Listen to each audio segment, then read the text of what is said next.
he built his facility here in Colorado Springs.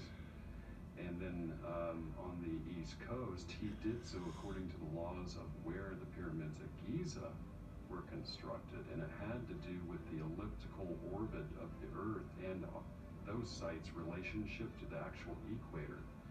That there was an actual construction somehow taking place between those very specific sites and the overall energy field of the Earth. And because of that, he believed he could transmit power wirelessly. Tesla's discovery and device disappeared after his mysterious death in 1943. But what he was trying to tap into might have just scratched the surface of understanding the power of something much more ancient. According to Nikola Tesla, 369 is the key to the universe. Tesla became so obsessed with this 369 that he would drive around a building 3 times before going inside of it. He cleaned his place with 18 napkins, lived in hotel rooms only with the number divisible by 3.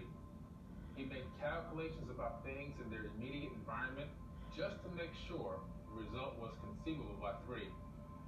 And he based his choices on the results. He did everything in sets of 3. What is Nikola Tesla trying to make us understand? We must understand that we did not create mathematics. We discovered them. It is the universal language and law. No matter where in the universe you are, 1 plus 2 will always equal 3. Everything in the universe obeys this law. These forms are in nature, but the ancients emulated these forms in construction. If Nikola Tesla's obsession was with these numbers, and his goal was to define his location and time in space, could it be possible that ancient humans created monuments like the Great Pyramids to remind us of these truths?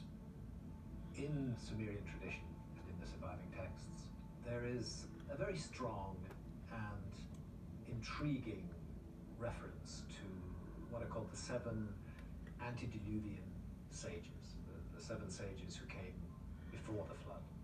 And their leader is a figure called Oannes. We find that he is depicted as a man, but curiously, he's wearing a sort of fish garb or a fish costume. Archaeologists often refer to him as a fish-garbed figure. And the other 7 sages are also dressed in this fish costume. So you see the legs of a human being and the face and features of a bearded human being. But then he's wearing on his head the head of a fish, and the body of a fish hangs down his back. It's a very curious idea, really. And he and all of them hold in their hands